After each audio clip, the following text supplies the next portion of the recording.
Hi, I'm Matt Finney. And I'm Thomas Hunt, showing my wiener in public. And this is the Bad News Network.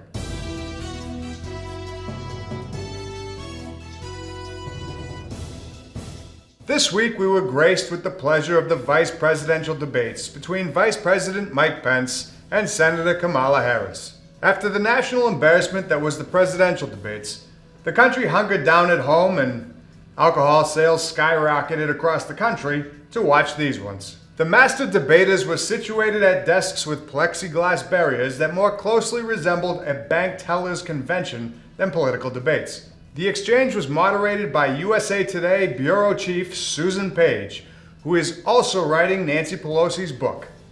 Off to a great start.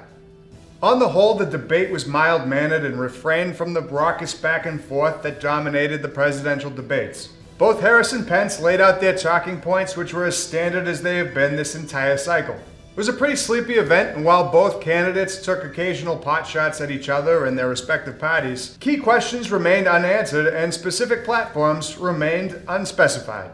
On social media, depending on what kind of groups you follow, both sides are fairly confident that their candidate wiped the floor with the other one. And then there is the Fly.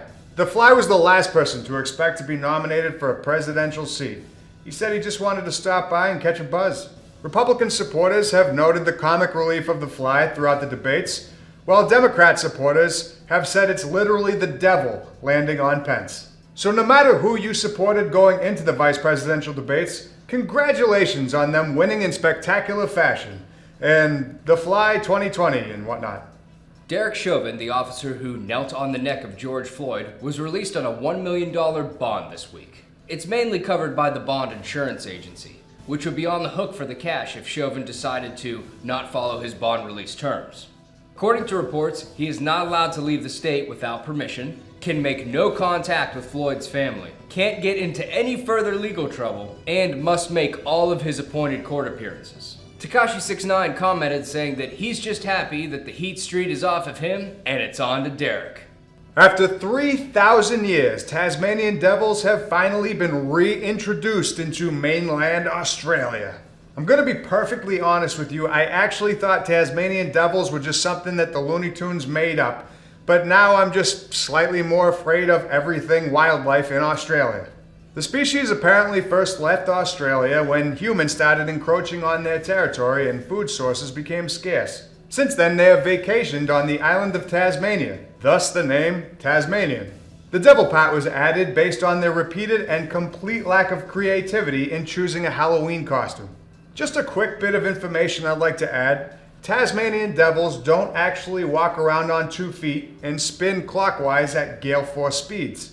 In fact, the animals only really range from about 9 to 26 pounds and walk around on all 4 legs. They originated from the dreaded fire swamps, which is an uninviting location with 3 primary dangers: flame spurts, lightning sand, and ROUSs. That's rodents of unusual size. Scientists have stated how crucial the Tasmanian devils are in creating a healthy ecosystem in Australian mainland. So far, they've introduced 26 Tasmanian devils into a controlled area, which they have fenced in. If they enjoy the neighborhood and decide to stay, scientists plan on releasing 40 more Tasmanian devils and throwing a block party. This week, the PHE, or Public Health England, admitted that they missed about 16,000 COVID cases because they ran out of Excel columns, which I honestly didn't even know was a thing. I mean, I was under the impression that Excel spreadsheets just went on forever. I always imagined it kind of like the wall from Game of Thrones. It's cold, it's boring, but it just has less dragons. 2020 has claimed another pop culture icon. On Tuesday, Eddie Van Halen died at the age of 65 from cancer. Born in Amsterdam and immigrating with his family to California in 1962 at the age of 7, he is probably best known to most people as being the lead guitarist in Van Halen. Eddie will go down in history as an absolute rock god. Other industry idols like Lenny Kravitz and Kenny Chesney have sent their condolences, with Kravitz saying, "Heaven will be electric tonight." To Mr. Eddie Van Halen, fair wind, sir. Days after being hospitalized for the Rona, President Trump announced that he is no longer going to be in negotiations for the COVID relief bill until after the election.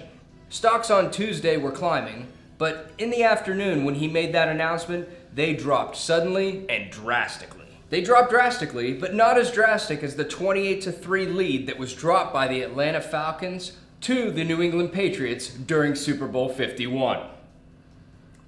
Unemployment has recovered since last March, but there are still 10 million people out of work. Pundits have stated that this is no one side's fault, and we tend to agree here at BNN. The Republicans were reportedly willing to agree on a number of issues, but kept running into a Democratic wall of increased spending. They accused Democrats of trying to bail out Democrat-run cities that were already financially in crisis pre-COVID. The Democrats, on the other hand, have accused the Republicans of putting their needs ahead of the needs of the American people.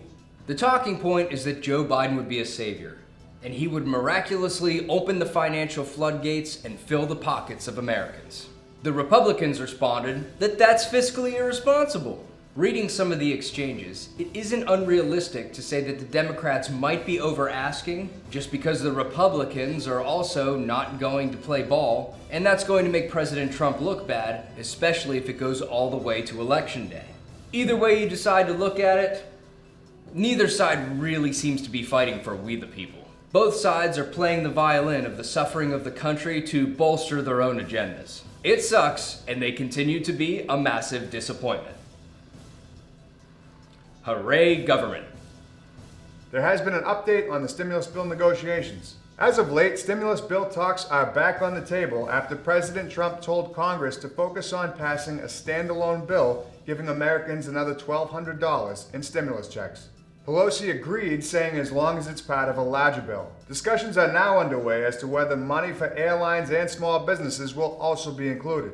Additionally, whether the extra unemployment aid that ran out in July will also be extended. So it looks like they've actually circled back to a bill that helps the people and not just themselves. Let's see how long that lasts. Earliest projections on a date to get those checks out are at the end of October and latest in February. For now, we'll just have to wait to see how this stimulating new round of talks works out. The FBI reportedly put a stop to a plan to kidnap the Democrat governor of Michigan. I honestly think that's setting the bar pretty low for kidnapping. What kind of ransom do you get for that? I don't think she's royalty. Does she come from a wealthy family? 6 men have been arrested and charged for planning to kidnap Gretchen Whitmer from her vacation home. The men are said to have planned and practiced the kidnapping operation extensively. Currently, they are being labeled in the media as some sort of militia, although proof of that is still a little bit loose. The Democrats have pounced on the story and have blamed Trump for inciting far-right extremism. Videos of the group's leader have been circulating, and those videos kind of point more towards anarchists, but again, the facts aren't all there. The FBI stated that they had informants in the group that allowed them to closely monitor the group's activities. The 6 men were arrested Wednesday and are awaiting trial. More on this as it unfolds. Wauwatosa, Wisconsin is the newest city to be dealing with riots. These riots came after no charges were leveled against Officer Joseph Mensah. Officer Mensah shot 17-year-old Alvin Cole back in February. According to reports, Cole had entered the Mayfair Mall with a handgun in a bag. He then drew that weapon on a shopper who he perceived was laughing at him. Later on, that person stated that they were just talking with their friend. The person that Cole drew the gun on later said that he told Cole, "Just walk away. You're just a kid," and head home. Cole continued to repeatedly brandish the gun, however. Cole also wasn't supposed to be in possession of a firearm due to previous juvenile felony convictions.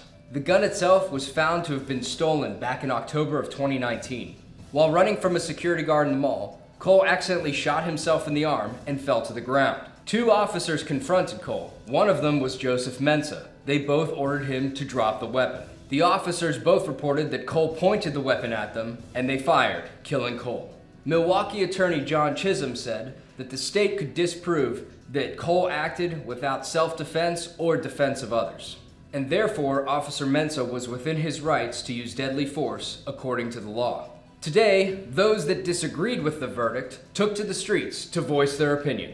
There was reported damage to businesses and at least one case of looting, but the protest was described as mostly peaceful. In any case, for safety's sake, the National Guard was deployed, and no more violence has occurred so far.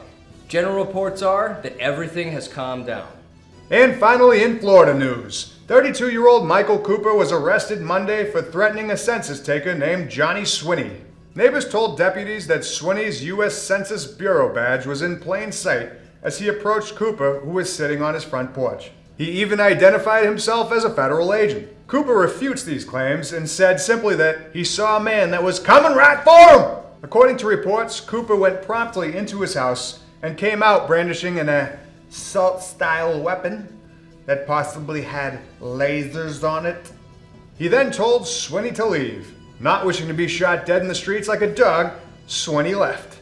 As he was leaving, Cooper allegedly fired one shot into the dirt because he didn't want to leave a round in the chamber.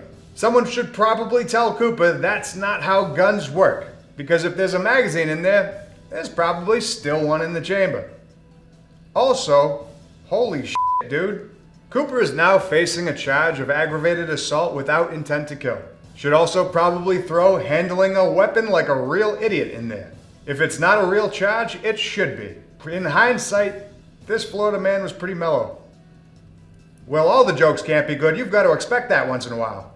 And with that, I'm Matt Finney. And I'm Thomas Hunt. And this is the Bad News Network. Our news is at least as bad as the news you're getting already, and these debates are all well and fine, but I think what we all want to see is good old-fashioned Thunderdome.